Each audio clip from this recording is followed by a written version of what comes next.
রবিবার গভীর রাতে যাদবপুর স্টেশন চত্বরে একাধিক বেআইনি দোকান ও নির্মাণ বুলডোজার দিয়ে ভেঙে দিয়েছে প্রশাসন। রবিবার সন্ধ্যের পর থেকে উত্তপ্ত ছিল যাদবপুরের 212 বাস স্ট্যান্ড লাগোয়া এলাকা। সেখানে আচমকাই হকার উচ্ছেদের আশঙ্কায় উত্তেজনা তৈরি হয়। জমায়েত স্থলের অদূরে একাধিক বুলডোজার রাখা ছিল। ঘটনাস্থলে ছিল কলকাতা পুলিশ, রেল পুলিশ ও কেন্দ্রীয় বাহিনী। কয়েক ঘন্টা পর উচ্ছেদ অভিযান শুরু হয়। একের পর এক দোকান ভাঙা হয় বুলডোজার দিয়ে। লাঠিচার্জ করার অভিযোগও ওঠে। হকার উচ্ছেদ অভিযান রুখতে সন্ধ্যে থেকে চলেছে বাম কংগ্রেসের সম্মিলিত প্রতিবাদ। ভিড় ছিল স্থানীয়দেরও। ঘটনাস্থলে মোতায়েন করা হয়েছে বিশাল পুলিশ ও কেন্দ্রীয় বাহিনী।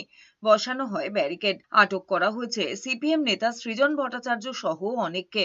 তার দাবি, তাকে জোর করে বেআইনি ভাবে আটক করা হয়েছে। উচ্ছেদ ঘিরে এলাকায় উত্তেজনা এবং আতঙ্ক ছড়িয়েছে। বিক্ষোভকারীদের ওপর লাঠিচার্জের অভিযোগ উঠেছে। ঘটনায় আহত হন নাট্যকর্মী জয়রাজ ভট্টাচার্য সহ অনেকে। জয়রাজের মাথা ফেটেছে বলে জানা গিয়েছে।